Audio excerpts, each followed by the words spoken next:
All right, folks, coming up on Roland Martin Unfiltered for Wednesday, February 13th, 2019. Drama in the case of Lieutenant Governor Justin Fairfax of Virginia.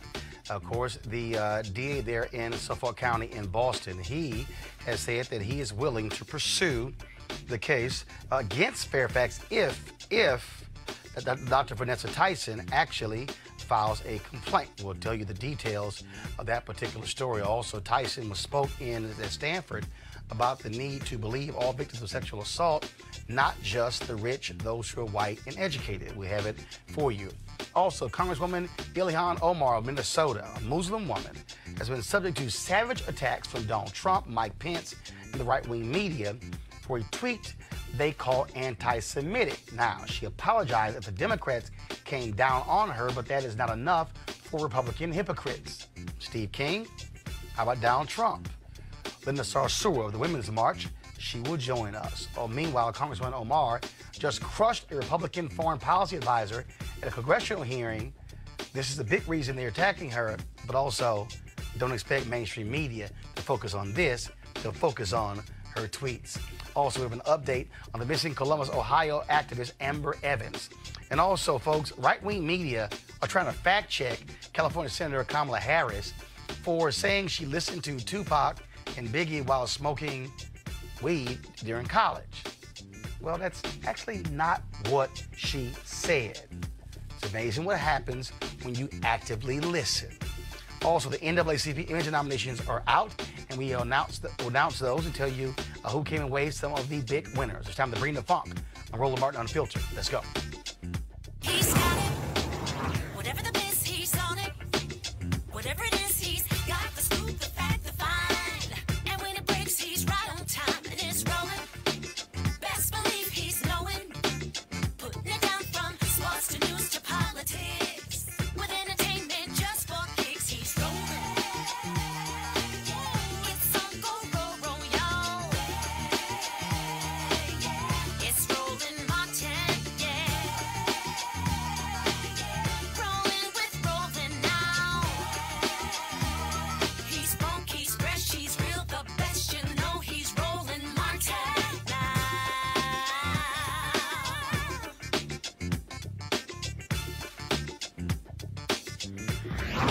Martin. All right, folks, the latest involving Lieutenant Governor Justin Fairfax of Virginia. Now, you'll recall he's been accused by two women of sexual assault. One of them, Dr. Vanessa Tyson, claimed Fairfax forced her to perform oral sex on him at the Democratic National Convention in Boston in 2004. Now, Fairfax denies those charges. Now, the district attorney of Suffolk County, Massachusetts, Rochelle Roland, says she is ready to investigate those allegations if a complaint is filed. Now, Rollins, a Democrat, emailed a letter to lawyers for Tyson informing them that if Tyson wants to file a criminal complaint against Fairfax, her office will investigate. Now, the question is, will she actually do it? Now, Dr. Tyson, she spoke last night in Stanford. She's a professor, of course, at Scripps College in California and a research fellow at Stanford University. And last night, she spoke at Stanford about the need to listen to victims of sexual assault, especially victims from marginalized groups. And I want to say this. On the topic of credibility, it deeply, deeply concerns me that some women who come forward, and some men too, because I want to make clear that, you know, men and boys are victims of rape as well. But there's a recurring theme, at least when women come forward, that, you know, that this deliberate attempt to try to undermine someone's credibility, right? And also a prioritization or a privileging of women who might come from a higher socioeconomic status. They might come from, you know, maybe a dominant group such as white people. They may come, you know, they may be highly educated. That seems to be a source of credibility from my vantage point. But this is credibility that I think we need to get away from and move away from. because every woman matters. Every survivor matters. All right, let's discuss this with our panel, Dr. Julianne Malveaux, economist, president emerita of Bennett College, Joseph Williams, senior news editor, U.S. News and World Report, Sue Zodak, founder of the Zodak Agency. So here's first and foremost. So here you have the district attorney who's saying, if you file a complaint, I'll investigate. So far, Tyson, they've not said they wanted to file a complaint. October 2017, she goes to the Washington Post, not to the district attorney. Washington Post chooses not to run a story. A whole year goes by. Ralph Northam, blackface, comes out, and all of a sudden, she sends a private note to a friend. That note is leaked to a website run by conservatives who ran the Northam blackface photo. So the question is, if you want justice, would you not go to the DA and file a criminal complaint as opposed to say he should resign, or say I'll testify at an impeachment hearing? You know, Roland, I am so profoundly conflicted about this for any number of reasons. You have a credible black woman who is accusing an extraordinary young black man of sexual assault. This has come out in an uncanny time, And so I usually say believe the woman, but I posted something on my Facebook page. I said, no, don't believe the woman. Let's have an investigation. Bob Johnson offered to spend $150,000 doing an investigation. He's publicized that. She said no, she wants to have some kind of impeachment hearing. But here's the problem for me with that, Joseph. You have a process right now. You have a district attorney who is responsible for investigating.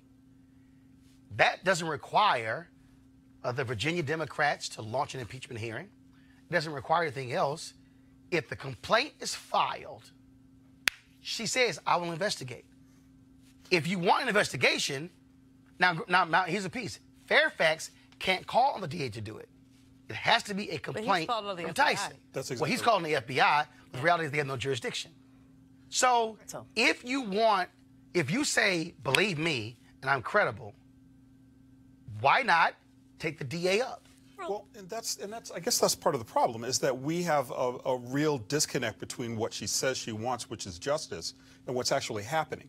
And it's a really tricky issue if you're Justin Fairfax or any other African American man, if you want to go that route, because it's, you know, the whole process speaks to the worst tropes about black men as sexual predators, but also to African American women as hypersexual or people who aren't normally considered victims, as the doctor said. And it seems like you would want to go and clean everything up, having nonpartisan, impartial investigation to try to get down to the root of the facts. But you only have two people who were in that room who actually know what happened. So I'll bring in the Meredith Watson case.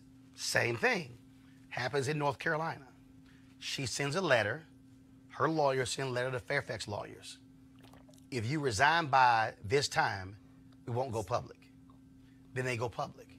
They've since released statements saying, oh, we have corroborating information, the people who she told, we have Facebook's messages, we will testify in front of an impeachment hearing. But same thing. If you actually want, and then they said in the statement, she's not going to speak about it again. I just want him to resign. But if you want justice, and if you want there to be a real investigation, if you're Watson, why not go to the district attorney where you say it happened and file a complaint? These women are, allegedly victims. I think it's very odd that we're starting this conversation questioning what these women should do, as if the onus of what happens next is on their, on top of the burden of everything being on them, as if the future, the justice of everything that's happening is on them. I think going through a trial is an extremely difficult thing. No, but hold on. Okay. So let's pull it back. Explain to me the difference in testifying in an impeachment hearing but not wanting to file a criminal complaint. I can say, as a woman in the workplace, let's say, there is a difference between saying, I want to draw a line for other women or for other men to say, I don't want this man in a position of leadership, especially at a symbol at this level, at a statewide and a nationally recognized public office. And another thing to say, I would like this person to go to jail. But Julian, I'm still trying to understand this. If the lawyers say they are willing to testify in an impeachment hearing, which is a political process, you are saying, I will publicly talk about what happened. If the criminal process is actually there, and that's actually where an investigation can be launched, I'm not understanding why not file that complaint. Roland, you know, as an elder, my heart is totally broken about this for any number of reasons. I think Justin Fairfax is an amazing young man. I've met him. I think he's amazing. I also, as a feminist, listen to these women, and they seem credible. But the timing is funky. There are other words, but let's just call it funky. The timing is bad.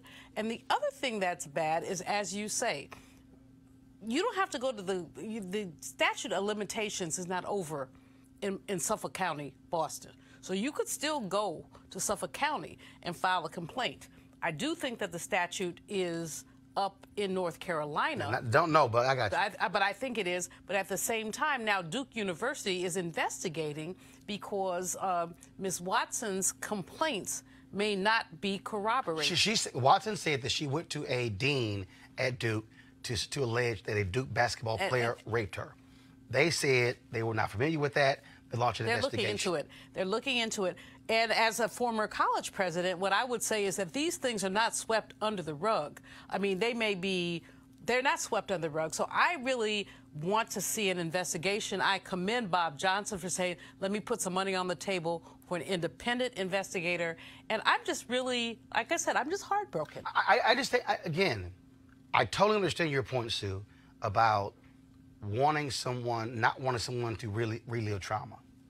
But if you say, I'm willing to relive the trauma in an impeachment hearing, to me, if there is a process that's in place right now, because first of all, if you're Tyson or Watson, you have to wait to see if the Virginia legislature actually starts an impeachment process. The DA is saying, if you file a complaint today, I will immediately investigate. That doesn't require waiting on Virginia. It doesn't require hearing from the FBI or Fairfax. It means it can start now. An impeachment process takes that person out of public life. That may be, I can see how... Takes who out?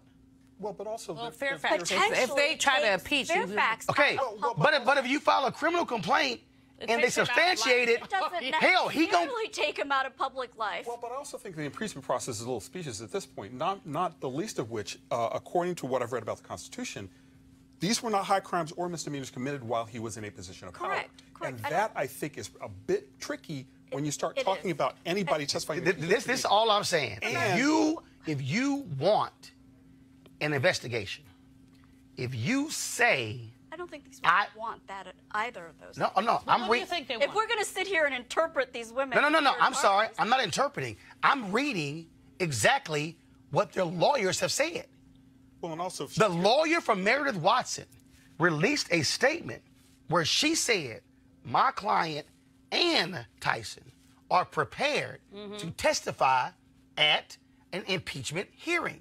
And what I'm saying is, if you are willing to testify at an impeachment hearing, why would you not file a criminal complaint? Roland, you know, the other thing about I hate to do this because I know my feminist friends are gonna beat me up, but there's this thing called a bad hookup.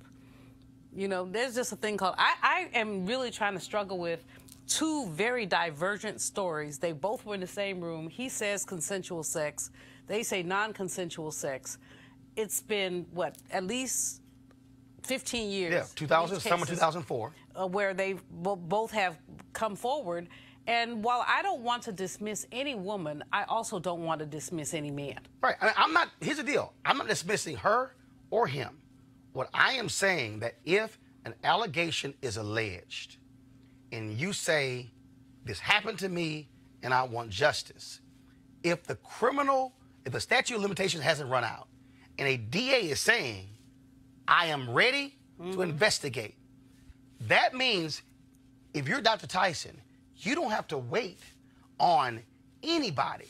Now, what it does, though, means that you are now in a criminal proceeding, meaning every statement you now make, every statement you now give has to be completely truthful. See, remember, the legal standard is different because if you testify in an impeachment hearing, it's a totally different standard from in a criminal case. I'm just saying, if there's a process that's available to me right now, I'm going to avail myself of the existing process to get this thing started. I'm not going to wait to see if Virginia Democrats decide to file impeachment charges. I love this level-headed conversation that way. I mean, where was this level-headed, you know, let's hear them out, let's have a process when we're talking about Justice Kavanaugh? Okay, I mean, first of all, hold on, stop. 20 years ago, there was both there. In a situation where you couldn't, the woman couldn't even identify the house or place or date. First and foremost,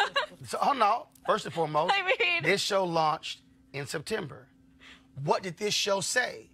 There should be an investigation. Wait. You did. No. Yeah. The difference on the Kavanaugh is that the woman couldn't remember. Wait. Please, No, where Sue, it happened, the date, the other people there. Sue, we deal with facts. Those are the facts. No, the difference is Sue, you're wrong. The Republicans in the Senate did not want an investigation. That's the difference. No. Because there weren't any. Wait, way fewer facts. No. The point of an investigation is to ascertain the truth. They couldn't even get a prosecutor to prosecute. Sue, just calm down for a second and realize that they didn't even interview all the people who are available to be interviewed.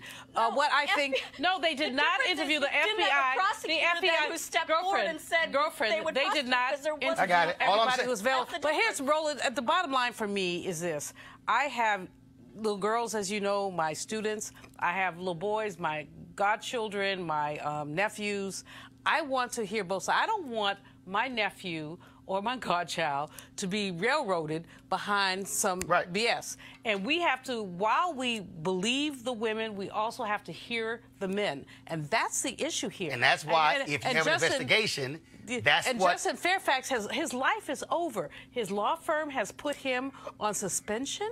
I mean, and, you know, his life, and he was a rising star. I'm not saying he's perfect, and I don't know what happened. I wasn't there. But what I do know is that this is problematic, and we have to listen to both sides. It's very simple. You have an investigation. The question then becomes, who does the investigation?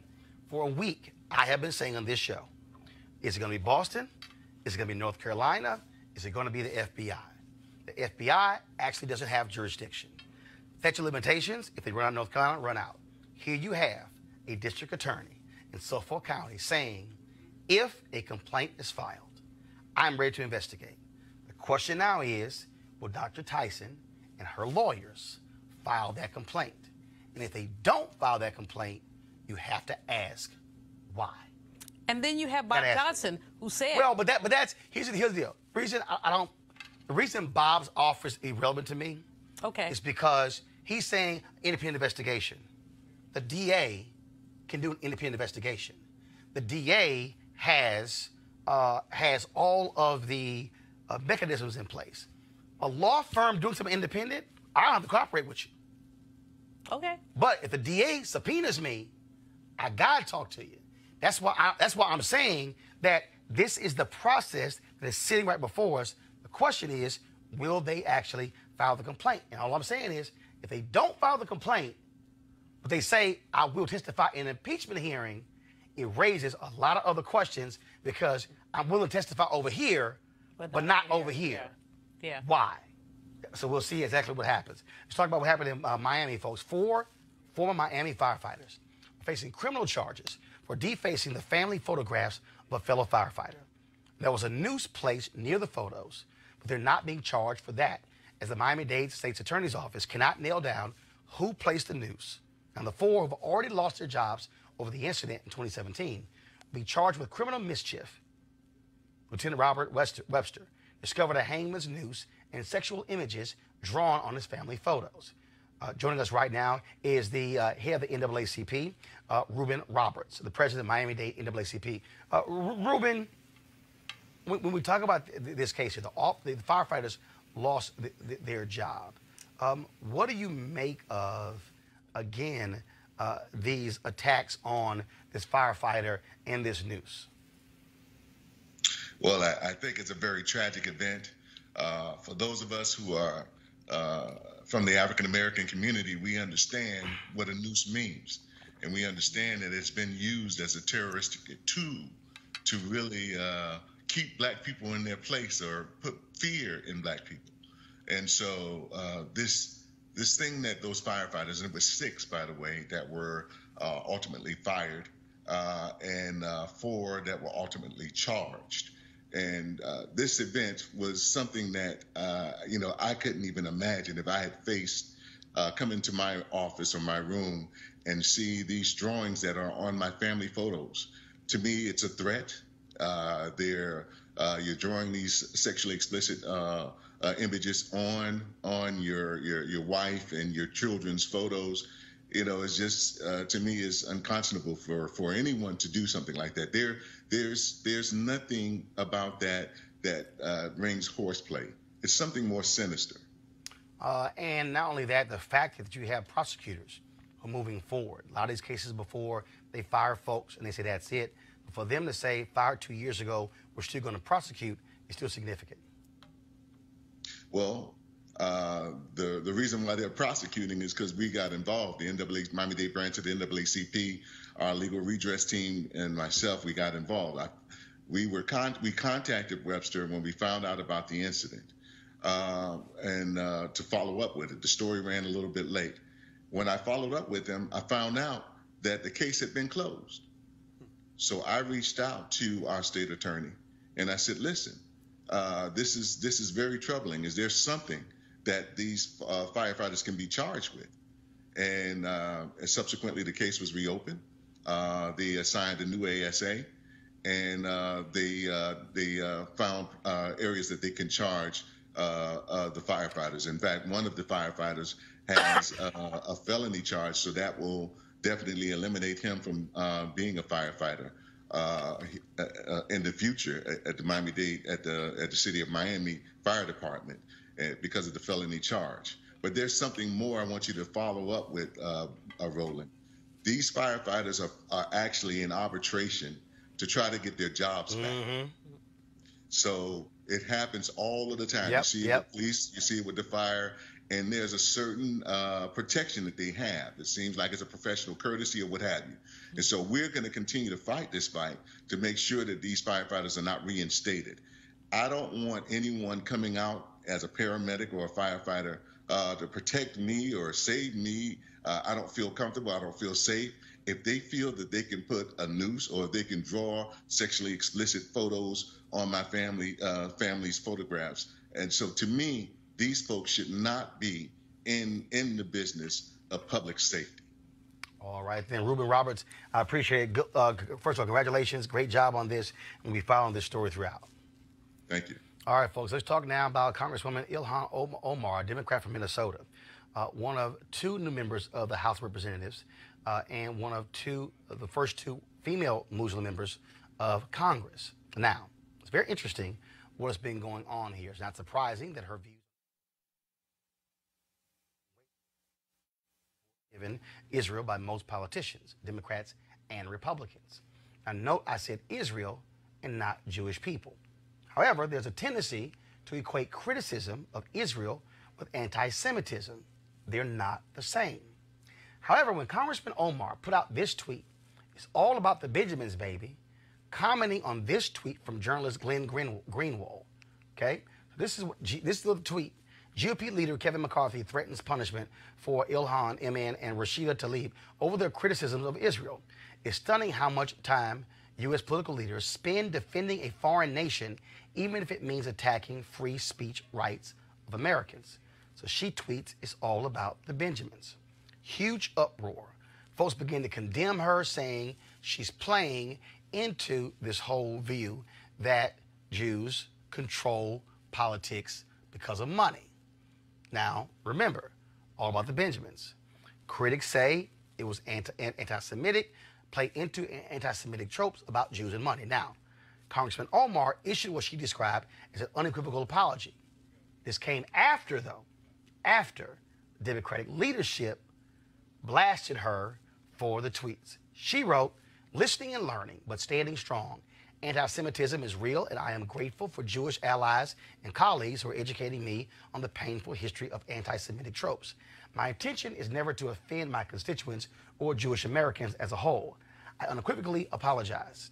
At the same time, I reaffirm the problematic role of lobbyists in our politics, whether it be AIPAC, which is the American Israel Public Affairs Committee, the NRA, or the fossil fuel industry.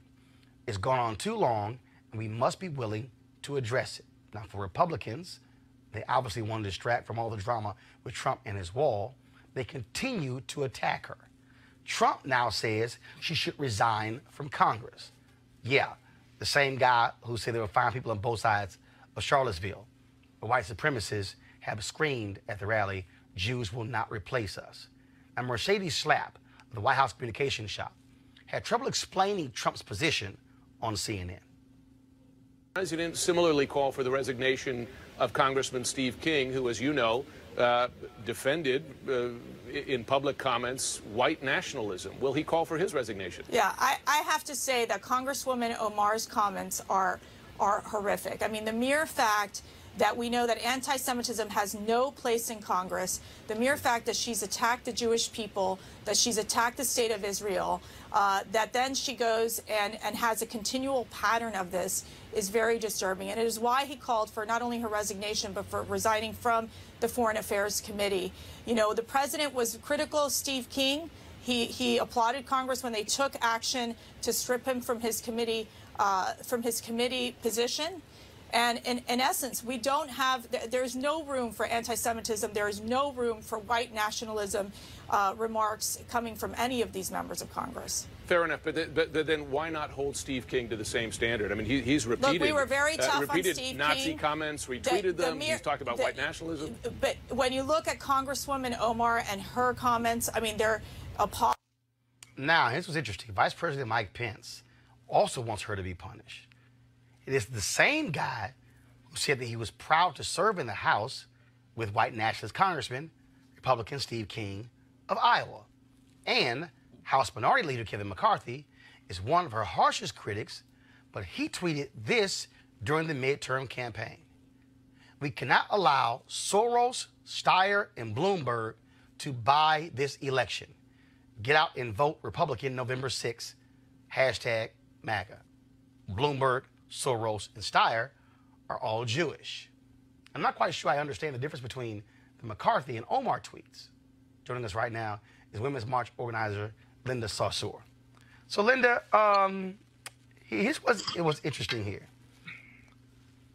Greenwald is tweeting about Republicans and Democrats constantly criticizing anybody who criticizes Israel. She says all about the Benjamins. Well, we understand about donations. So how all of a sudden is that anti-Semitic when she's talking about the influence on politics? I mean, this whole debate, Roland, has been absolutely outrageous and ludicrous, especially in light of real anti-Semitism, particularly anti-Semitism that is violent, that killed 11 innocent Jewish worshippers in Pittsburgh, a man who was inspired by this administration and by white nationalism. The bottom line here is that Ilhan was not saying anything wrong. What she was trying to say, and maybe to our Jewish allies, she could have used better words, is reaffirming the role of lobbyists in our political discourse and in the way in which we do politics. We do it all the time, Roland. We went after the NRA, the Women's March, went and protested the NRA. We talk about fossil fuel industry. We talk about big pharmaceuticals. But for some reason, the minute you even dare or have the audacity to go after Israel or to critique the state of Israel for their human rights violations against Palestinians, it gets equated with anti-Semitism. But it's part of a pattern. So I didn't look at the incident with Ilhan Omar as something that was a standalone incident. I'm thinking about Mark Lamont Hill and CNN. I'm thinking about Angela Davis and the rescinding of her award, which I know they're giving her it again. I'm looking at the harsh criticism and backlash that Michelle Alexander got for writing in the New York Times. I'm thinking about the criticism that Tamika Mallory of the Women's March has received. It is a pattern of going after particularly Black intellectuals and Black leaders who have the audacity to say that what the state of Israel is doing to Palestinian people is wrong, and calling out the influences of lobbies like AIPAC. That's really, for me, the bottom line of what was happening here. Well, and also Ryan Grimm wrote a piece where Al Jazeera had done an undercover investigation, hidden camera, but they chose not to air it, but eventually it got out there, where they actually had this hidden video of several organizations, one organization where they were caught on tape saying, we control politicians with money. And so the problem here is that if you render any criticism of Israel, it's automatically anti-Semitic. And so it's like an automatic brushback of any criticism that you render. If you choose to say that the Palestinian people should also be able to live peacefully in their own country, anti-Semitic. And it's as if we can't actually have a conversation about another country and the fact that Americans, that billions of American tax dollars also goes to that country. It's as if we can't have a discussion. And what's even more interesting, Roland, is that, for example, when I critique, or you and others critique, the Saudi Arabia for their human rights violations against the Saudi people and their ways in which they subjugate women there, and the war on Yemen, that they are literally engaging in an onslaught war on Yemen, killing little Yemeni babies. When we critique the state of, when we critique Saudi Arabia, no one says it's Islamophobic because Saudi Arabia is a Muslim country. And what's actually anti-Semitic is trying to equate the entire Jewish people in the world with Israel. Not all Jewish people are Zionists. Not all Jewish people are pro-Israel. Like, the Jewish people are diverse. They are Black, they are white, they are Eastern European, there are converts to Judaism, there's Arab Jews, many of whom lived with the Palestinian people and coexisted there for hundreds of years. So this idea that Israel is synonymous with the Jewish people in of itself is anti-Semitic, and no one calls that out. And what I know about Ilhan Omar, and I know her personally, is she is a woman who came out of war. She came here to the United States as a refugee. She moved up the ranks as a Black refugee and became a member of Congress. And today, Roland, she was back to work. She was holding Elliot Abrams accountable for war crimes. She was holding him accountable to the war crimes that have been committed in Central America in places like Guatemala. She is not fazed by this. The real problem here is they already were outraged that a Black Muslim woman, refugee from Somalia, found herself on the Foreign Relations Committee. And they do not want women or anyone who's critical of the state of Israel on that committee. She has specifically critiqued Saudi Arabia and has talked about the largest arms deals and our complicity in the war in Yemen. And the Saudi government has went after her. She is unbossed, and we have to give her grace. I mean, I'm watching people today defending a tweet that came out of the Israeli government about war on Iran, and people saying, well, no, there was a bad translation. I don't think that that's what they meant. If you have the opportunity to defend a war criminal like Netanyahu, but you can't find the same grace for a Black Muslim congresswoman who could have used better words, that is absolutely hypocritical. And for me personally, I stand unequivocally with Ilhan. I know her heart, and we need to stand with her as a woman of color in Congress. All right, letting this all soar. We surely appreciate it. Thanks a lot. Thank you. So we'll go my panel on this. Again, just real simple. Sue, why can't we criticize Israel? No, I agree with you on the point that this is a teaching moment where we should explain to people the difference between being able to talk about foreign policy and two countries, whether their name happens to be Israel or any other, Saudi Arabia or any other country, and the actual definition of being anti-Semitic. I think we all need to do better in explaining to everyone, our kids, the public, whoever, that there is a difference between those two conversations, and they are not one and the same activity or the same conversation. Julianne, isn't she getting criticized? Let's just be honest. Because she's a Muslim. Exactly. If she was not Muslim, you would not have level of criticism against her. Well, there are three levels of this, Roland. First of all, because she's Muslim, that's really important. Secondly, because in this country, any criticism of Israel is seen as anti-Semitic. As Linda Sarsour said, Angela Davis, Mark Lamont Hill, we can call the roll. If you criticize the fact that there is an occupation of Palestinians whose human rights are being violated, but if you say that, and somebody's going to call me and say I'm anti-Semitic. No, I'm not. I love my Jewish brothers and sisters, but Jewish and Israel are not the same thing. And we've got to really deal with that. And the third thing is the attack on black public figures and black intellectuals around this issue. And it really is about creating some space. Again, Angela Davis, Tamika Mallory, we call the roll. And so we have to stand up for them and say it's really possible to be a human rights advocate and also to have challenges with what Netanyahu is doing in Israel. We have to say that. And people cannot be thrown under the bus just because they say that.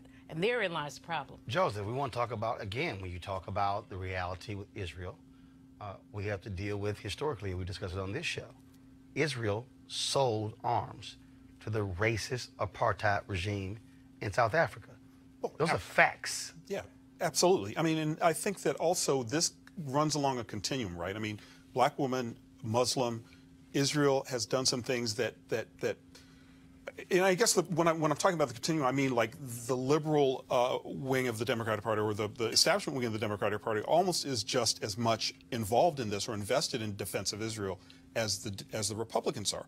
And it was really interesting to hear Mercedes Slapp say that there is no room for anti-Semitism. But it's not anti-Semitism. Well, I mean, number one, and number two, Steve King, for real? I mean, you know, there's plenty of room in the Republican Party for this. There isn't so much in the Democratic Party, and I think that's one of the things that's been asymmetrical about this whole discussion. The other thing, really, is that people have not surrounded people like Ilhan. They've not surrounded the Congresswoman with support. What truly irritates me is that the Democratic powers that be would smack this woman down for a comment without asking for other kinds of resignation. I love Nancy Pelosi, homegirl, all that. She wrong on this. That was called trying to quickly end this to become a controversy. But let me pull this up. So go to my computer, my iPad, Henry. So Manu Raju, CNN, tweeted this: Representative Ilhan Omar in no mood to talk about her controversies this week.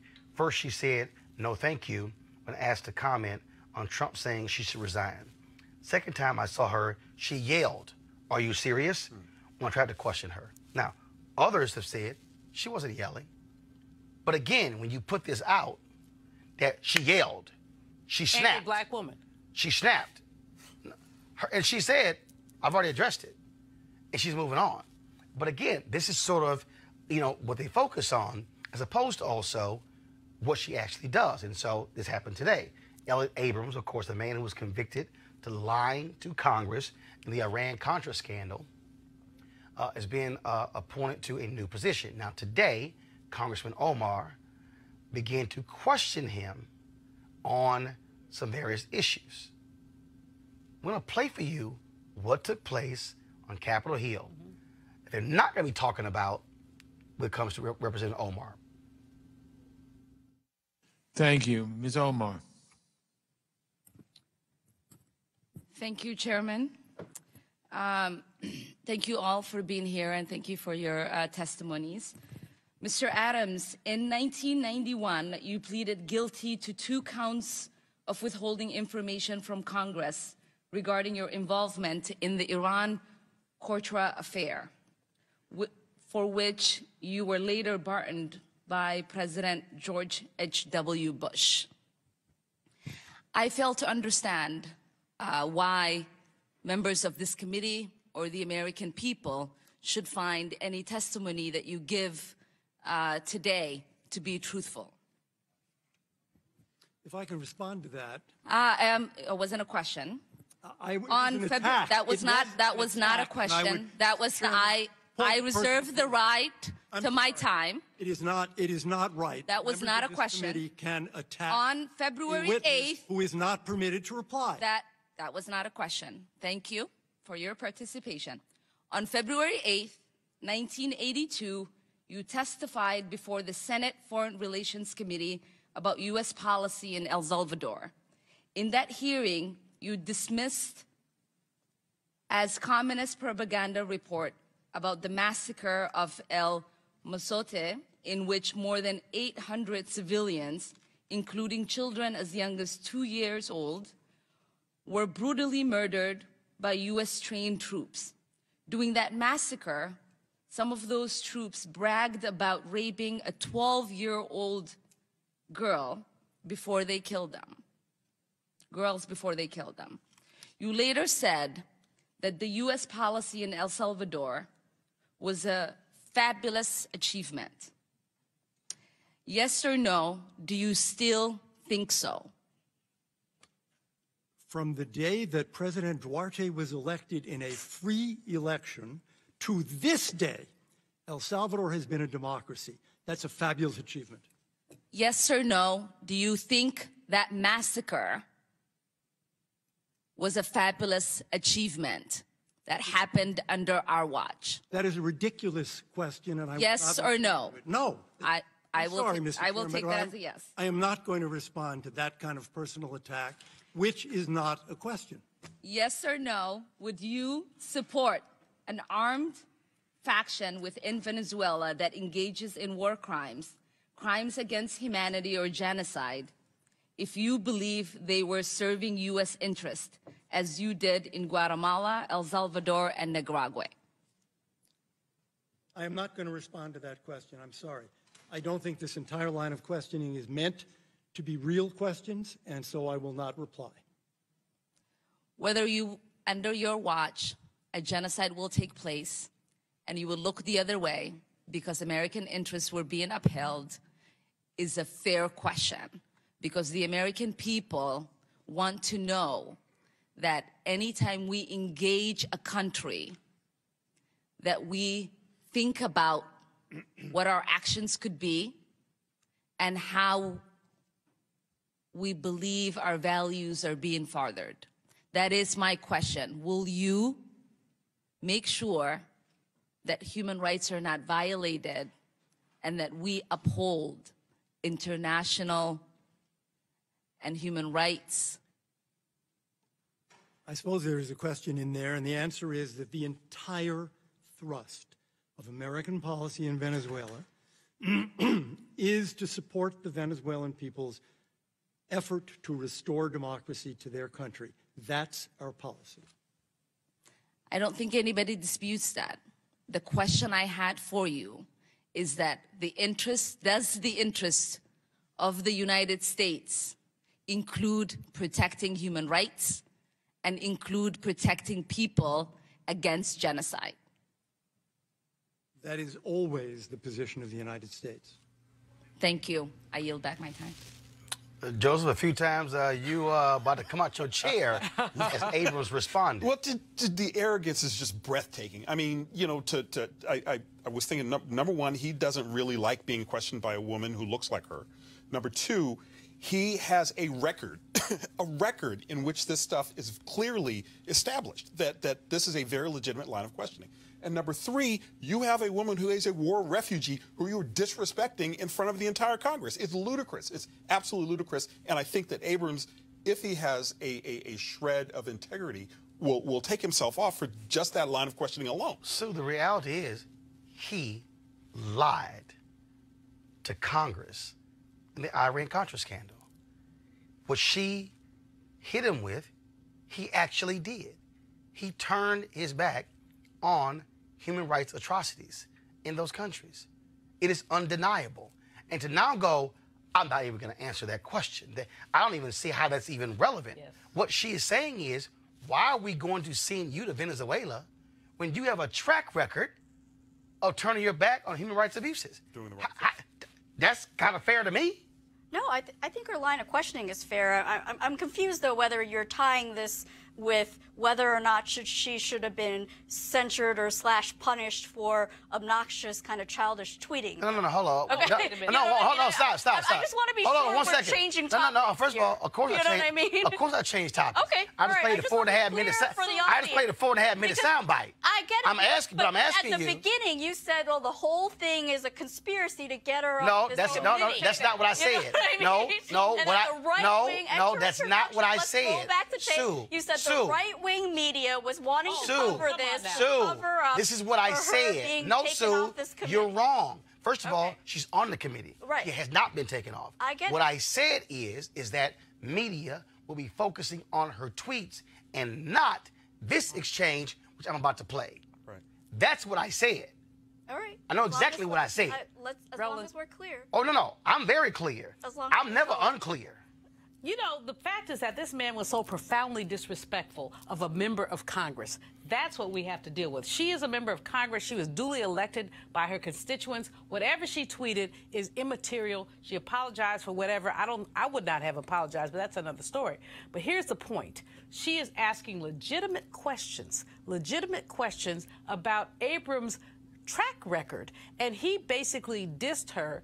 And frankly, some of her colleagues should have jumped in and said, dude, answer the question. Sue, you're wrong. You were so wrong. She said there wasn't a question. No, stop. She did not say it wasn't a question. Okay, hold on. She said there was a question. If we're going to be factual, her initial statement, she says, that was not a question, it was a statement.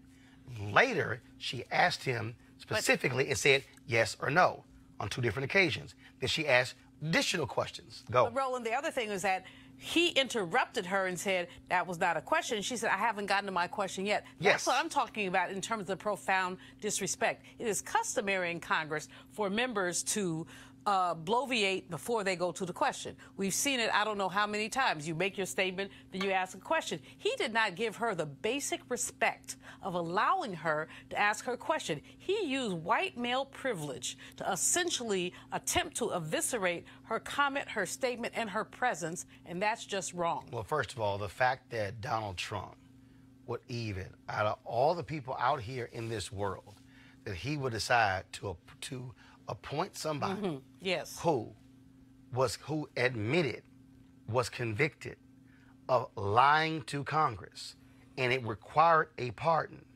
That's the person who should never be serving in a U.S. foreign policy position again. But that's his contempt. How did he get there? Who picked him? Easy. I mean, but that's Mr. Trump's contempt for Congress. It's his contempt for truth that we've seen for these past 2 years. The same neocons who have no problem with the United States meddling in other nations. I would not be surprised if John Bolton was involved with this. And to her point, and she's absolutely right, whether we want to own it or not, if you want to, you should actually go look at Stephen Kinzer's book, Overthrow. The reality is this nation has indeed played a significant role in the overthrowing of numerous countries.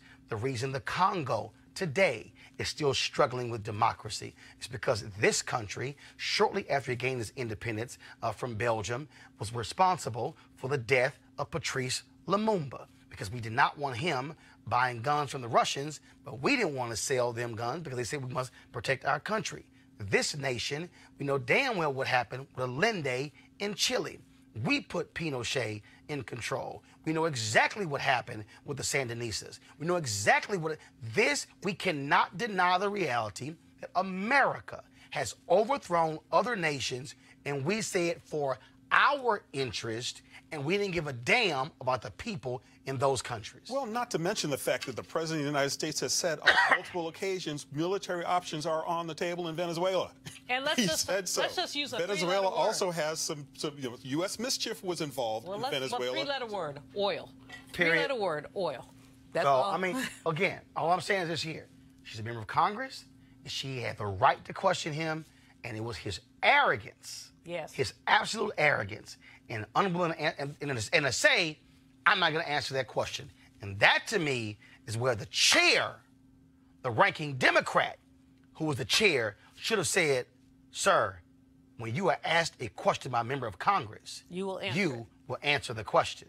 They did not back her up, and that should have happened. Well, I think there's a common thread through all of this. I mean, if we go back to the Israel tweet, I mean, and to these, to Abrams's refusal to treat a member of Congress with respect, there's a thread here. I mean, and the thread to me seems to be a bit of arrogance and racial animosity towards one of the first Muslim women to serve in Congress. I mean, it seems easy to me to see that you do have a member who, however inarticulately, she tweeted about her disrespect or her dislike of Israel-U.S. policy.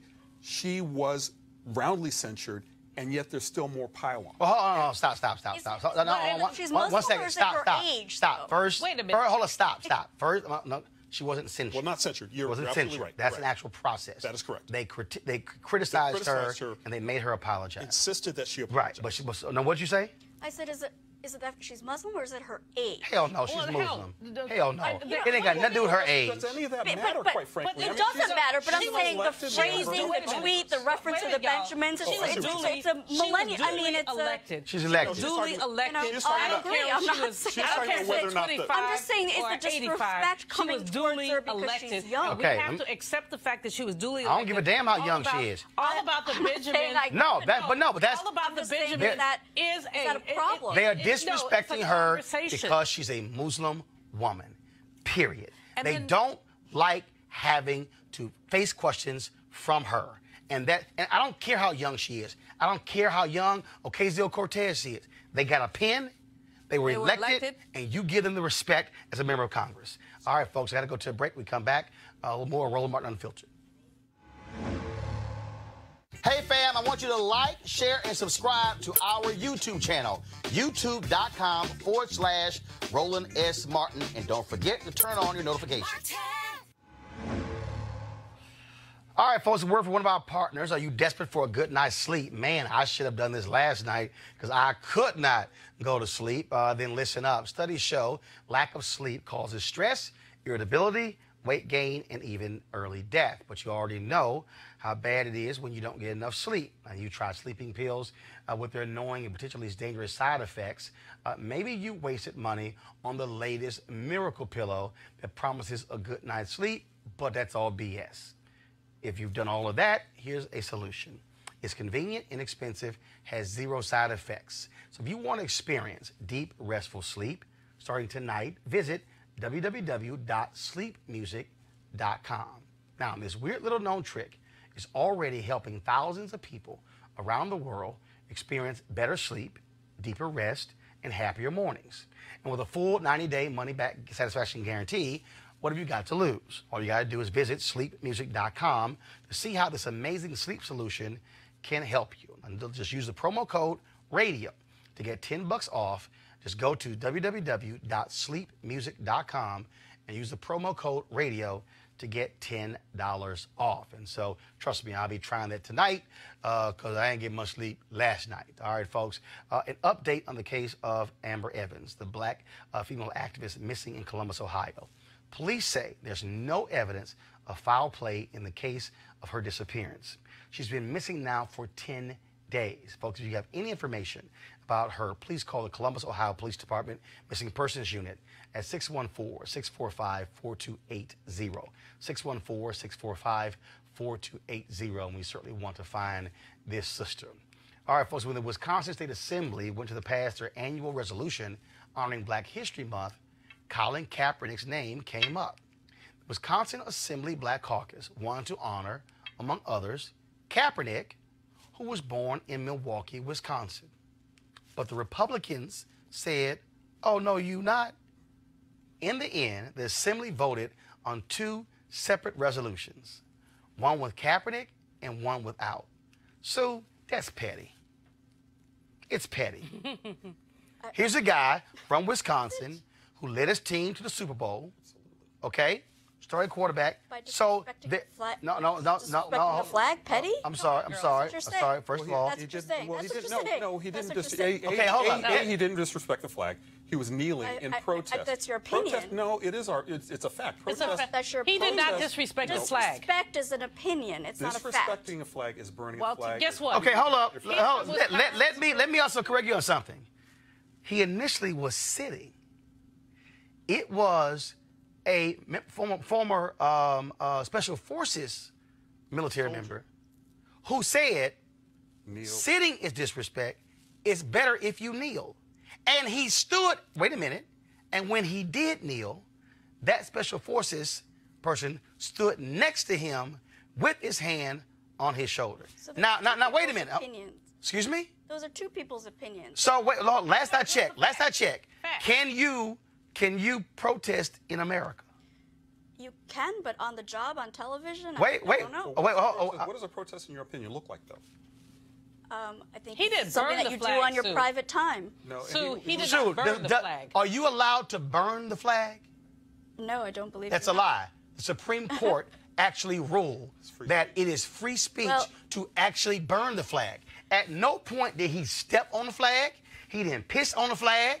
He didn't trip on the flag. In fact, there was no flag. I'm not talking about whether there was a criminal offense. I'm talking about whether it's hurtful No, to people's there is no feelings, criminal offense. i.e. disrespect. I get it. Sue, guess what? It's The a United feeling. States of America is hurtful to my feelings. The fact that black men are lynched daily is hurtful to my feelings. So don't talk to me about feelings, sister. Do not talk to me about But feelings. I'm saying other people can then pass laws based on that too. So you mean tell me that? And elect people So you who mean don't tell me? agree with you. So you mean tell me that- representative government, they elected people and they black passed the men law. daily in this country and black women. And you think that's okay? It's a democratic And you think that's okay? representative That's government. So y'all Republicans are so butthurt that you won't even, you say, oh, no, we can't recognize him in a Black History Month resolution, even though he's from Wisconsin. I mean, really? Y'all feelings that hurt? And won a Super Bowl. I don't think it has to do with feelings being hurt. I just don't. you said So why, wait, hold up. If it's that feelings not hurt, well, why block the resolution? I just don't think he's worth recognizing.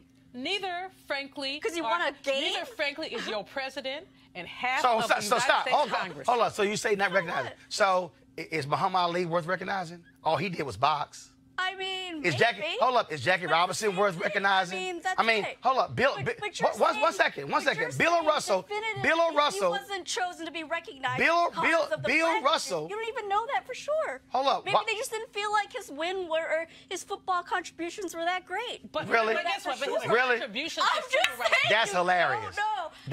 Contributions to civil rights were great. I want to go back to, because you didn't let us comment about the Miami-Dade story. I want to ask you a question for your viewers and for the future about who is representing those firefighters on getting their jobs back. And I want you to find out whether it's the union, right? It's the union. You're going, oh, does it matter? Does it matter? No, hold up. It does matter. No, what's the point? That you're not even funny. What's the point? I think your you don't want to deal with the truth. viewers deserve to know whether the people that are trying to help the firefighters in Miami-Dade get their job back is the union representation. I just ask you that question. Hold up. In unions, many states have a rule called supersedence. And what supersedence means is that a union contract rule can supersede state law. So even if a union worker is convicted of a crime, breaks a rule in a state, they can get their job back. Since you don't like that, I'm just asking. So are Republicans now going to stand with Black Lives Matter to say let's change? No, I'm not done. To change the union contracts of police unions? I'm just asking whether. Okay, all I'm saying.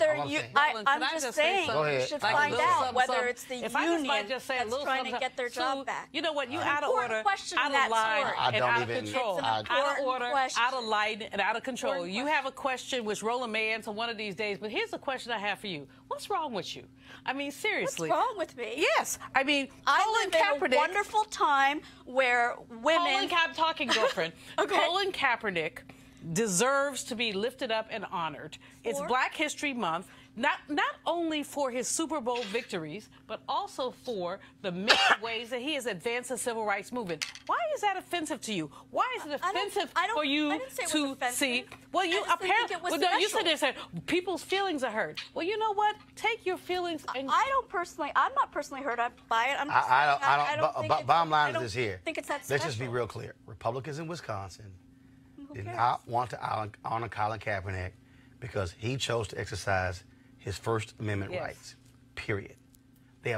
Period. That's exactly what happened here. It ain't got nothing to do with, maybe I don't like him because he's from San Francisco. No. No, that's nonsense. Okay? It's utter nonsense.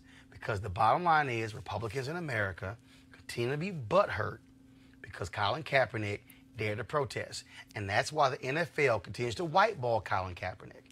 That's why they continue to sign some of the sorriest quarterbacks you've ever seen in your life, and they refuse to actually sign a brother who's actually led his team to the Super Bowl because it's whiteballing. And that's what you have here. Speaking of white folks, check this out. Last week it was Gucci with a blackface sweater, and now Katy Perry is in some trouble with her blackface shoes. And these shoes, pull it up, we're going to sell for $129. Katy Perry's online site pulled them down right away, but they were still available early this week at Dillard's, Forever 21, and Lord & Taylor. Now, the criticism, pull them back up, the criticism was because of how these particular shoes look. Folks are like, why are you doing blackface? Now Damon John, of course, who founded FUBU, you see him on the Shark Tank, he has his own view because he says that Katy Perry shoes and a Gucci sweater, that's not blackface. It all depends on where the art came from. You know, there's about 15 steps from concept to the end of making garment. Mm-hmm. Trust me, somebody saw that. Right. How does that go through the cracks? It doesn't go undetected. Somebody saw it. However, I have to be very accurate about it. If they were looking at old African-American art, if you look at the old jazz art from the 50s and 60s, it looks like blackface, but it's not. Mm-hmm. But if they were trying to play off of it, you know, we'll see later on. I've seen big celebrities who are African-American wear that type of stuff. They didn't get any slack. Mm. But now Gucci's getting the slack. So we have to be very, I don't know the full story. So on the flip side, basically what I'm trying to say is, it probably was contrived, but you never know what they were trying to respect. Why would they do something like that on purpose? You know, like who says, oh yeah, that's a good idea, put that out? Because you got me talking about it right now. Yeah.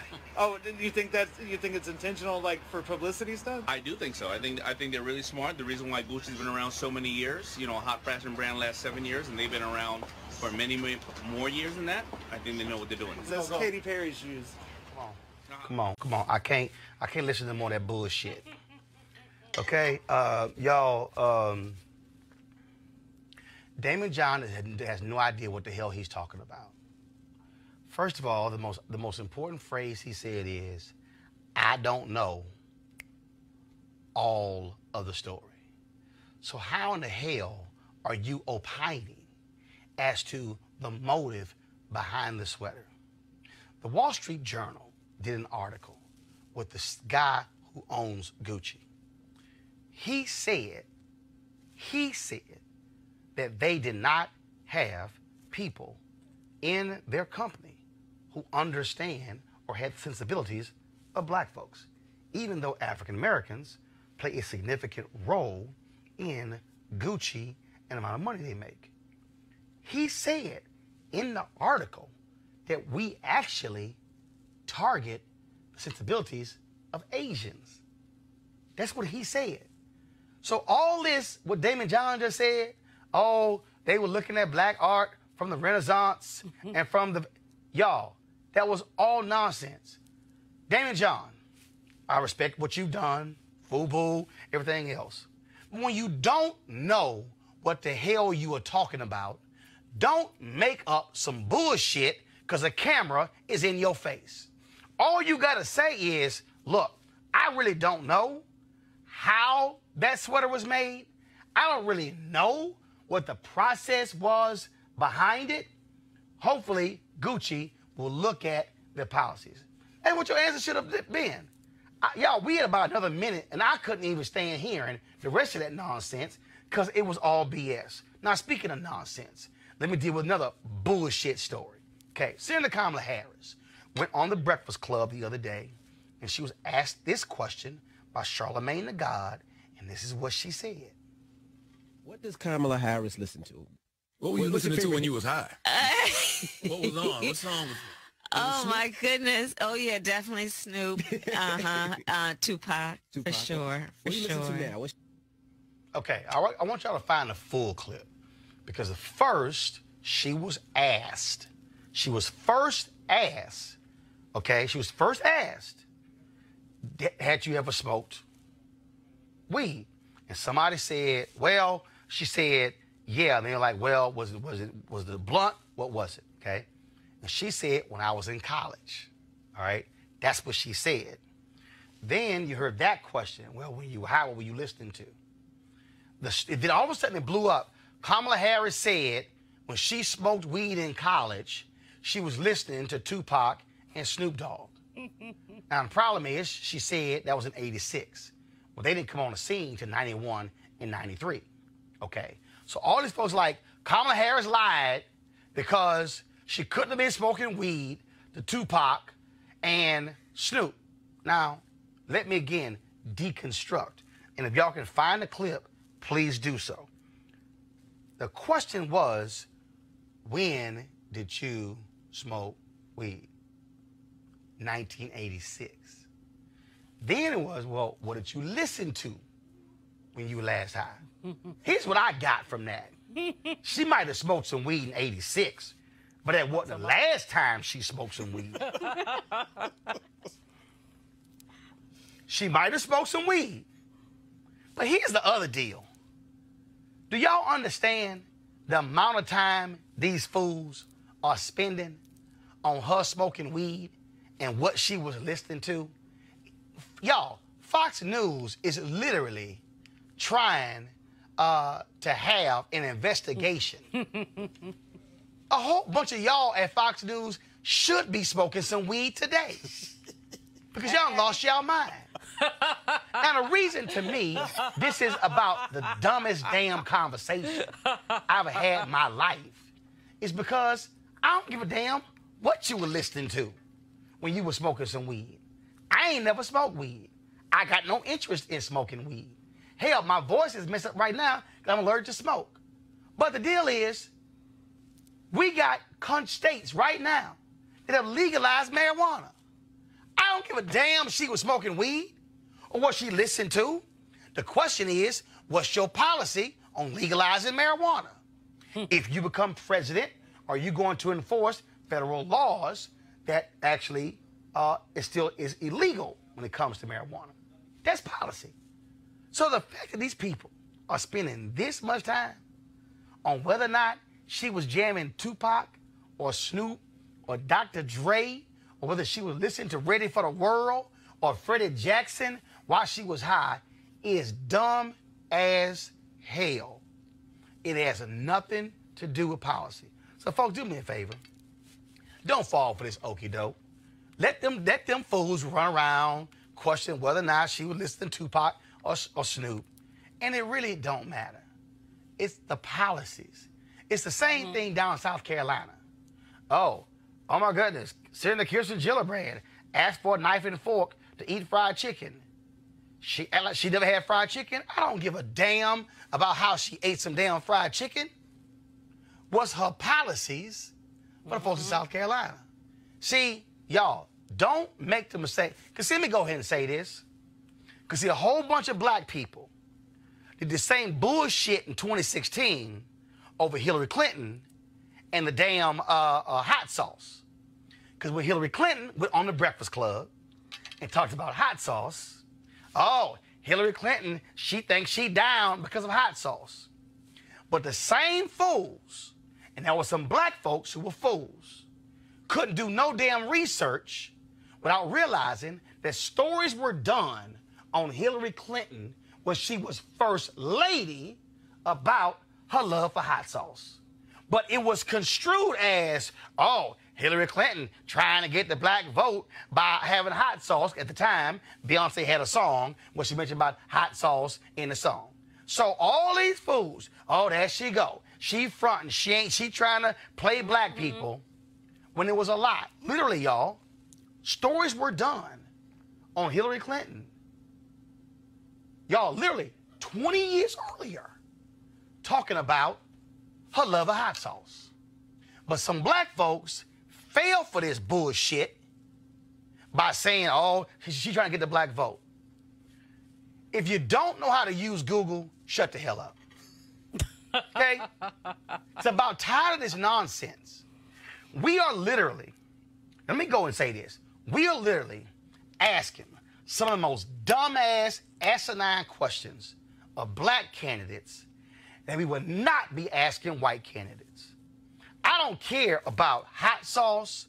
I don't give a damn about weed or when you smoked it or what you listened to. The question is, if you president, what you gonna do about jobs? What the hell you gonna do about roads and bridges and education? What you gonna do about HBCUs? Come on. What are you gonna do about health care? What are you going to do about the Civil Rights Division and Department of Justice? What are you going to do about the Department of Agriculture? And when it comes to SNAP, what are you going to do about Health and Human Services? What are you going to do about the EPA and the environment? What are you going to do when it comes to the Commerce Department? What are you going to do when it comes to the Small Business Administration? What are you going to do about Minority Supplier Development Agency? What are you going to do?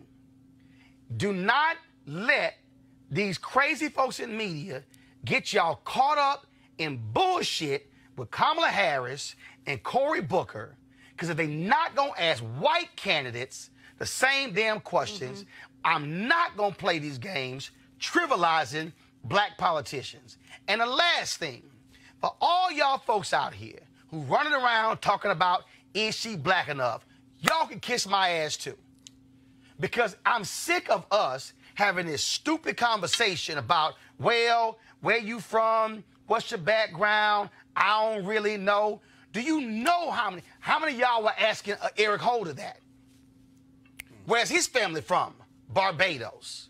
How many of y'all were asking Harold Belafonte that? Because his folks ain't from America. How many of y'all have been asking Sidney Poitier that? Now, we always want to sit here, oh, we love, see, we getting caught up in silly games. Well, is she African American? Is she black? What does she call herself? No, what are the policies? That's the question we should be asking. But see, not just that. What you gonna ask Sherrod Brown? What you gonna ask Elizabeth Warren? What you gonna ask Kirsten Gillibrand? What you gonna ask Biden if he runs? What you gonna ask Bernie Sanders if he runs? What are you gonna ask all of the Democratic candidates who are running about policies? Oh, and I'm not talking about just, oh, what will be your policies just for black folks? What do you mean your policies, period? What could be your policies if you're black, if you're Latino, if you're gay? What could be your policies when it comes to education, public and rural? Do not let these folks get you caught up in weed and Tupac and Snoop, and not what the real issue should be is public policy. Because right now, we got a crazy-ass man sitting at 1600 Pennsylvania Avenue who will lie to our faces. And he got people who gonna vote for him regardless of how many lies he tell and the folks he target. Now, y'all can sit here, ask these dumbass, silly questions and say, well, I'm not gonna vote. Well, I'm gonna tell you something right now. Y'all cool with 4 more years of Trump? Are you cool with the Senate confirming more and more right-wing judges who will be sitting on for the federal bench for the next 30 and 40 years? If y'all cool with that, knock yourself out. But I'll be damned if I'm going to sit here, spend time talking about Tupac, Snoop, weed, and where somebody smoked it. Ain't going to happen. So, Joseph, Julian, thanks so much for being here. I got to keep my damn voice. But I'm going to be joining y'all tomorrow from Charlotte. I'll be there for NBA All-Star Game, so looking forward to being there. We're going to have a great time being there. Let me also give a shout-out, first of all. Don't forget, you can join our Bring the Funk fan club by going to Roland Martin Unfiltered.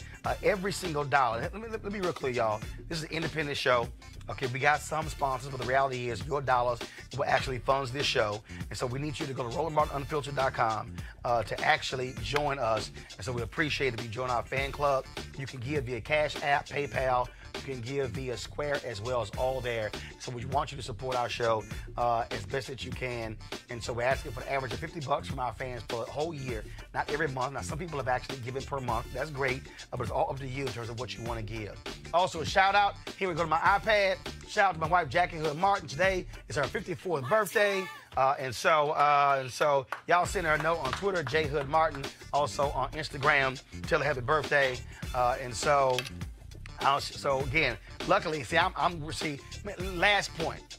A bunch of y'all got some jacked up spouses because y'all had some general prayers. See, I was real specific with my prayer. I was like, Lord, please send me a woman who likes sports. And so my wife, y'all think I'm lying. I wrote that down. I wrote it down. And so Jackie, she loved basketball. So what we do for her birthday, we go to NBA All-Star game every year. So I'm good. So, look, I get to watch ball, she get to watch ball, everybody happy. And so I'll be broadcasting tomorrow from Charlotte. Of course, NBA All-Star festivities start on Friday.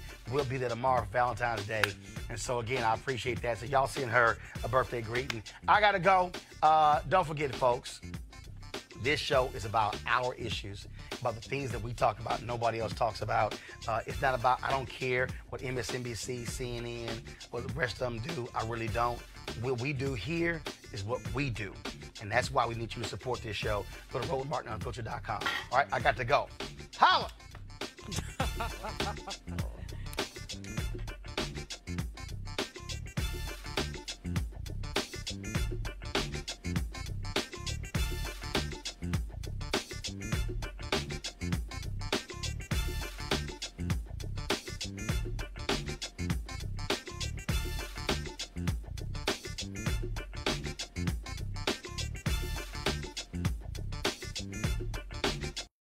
Once again, back is the incredible.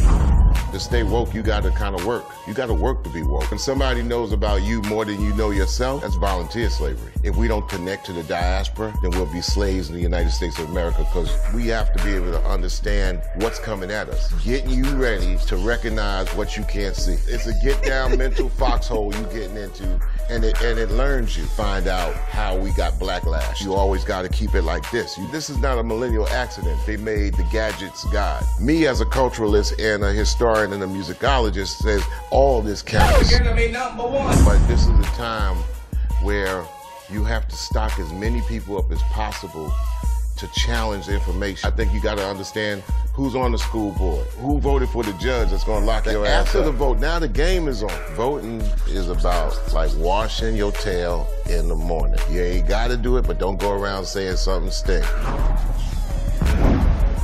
You want to check out Roland Martin Unfiltered? YouTube.com/Roland S. Martin. And subscribe to our YouTube channel. There's only one daily digital show out here that keeps it black and keep it real. It's Roland Martin Unfiltered. See that name right there? Roland Martin Unfiltered. Like, share, and subscribe to our YouTube channel. That's YouTube.com/Roland S. Martin. And don't forget to turn on your notifications so when we go live, you'll know it. You want to support Roland Martin Unfiltered? Be sure to join our Bring the Funk fan club. Every dollar that you give to us supports our daily digital show. There's only one daily digital show out here that keeps it black and keep it real. It's Roland Martin Unfiltered. Support the Roland Martin Unfiltered daily digital show by going to RolandMartinUnfiltered.com. Our goal is to get 20,000 of our fans contributing $50 each for the whole year. You can make this possible. RolandMartinUnfiltered.com. Hey fam, want to check out Roland Martin Unfiltered, the blackest show on all of digital, cable, and broadcast. Check out our audio podcast. There's only one daily digital show out here that keeps it black and keep it real. It's Roland Martin Unfiltered. Press play. You want to check out Roland Martin Unfiltered? YouTube.com/Roland S. Martin. And subscribe to our YouTube channel. There's only one daily digital show out here that keeps it black and keep it real. It's Roland Martin Unfiltered. See that name right there? Roland Martin Unfiltered. Like, share, and subscribe to our YouTube channel. That's YouTube.com/Roland S. Martin. And don't forget to turn on your notifications so when we go live, you'll know it. You want to support Roland Martin Unfiltered?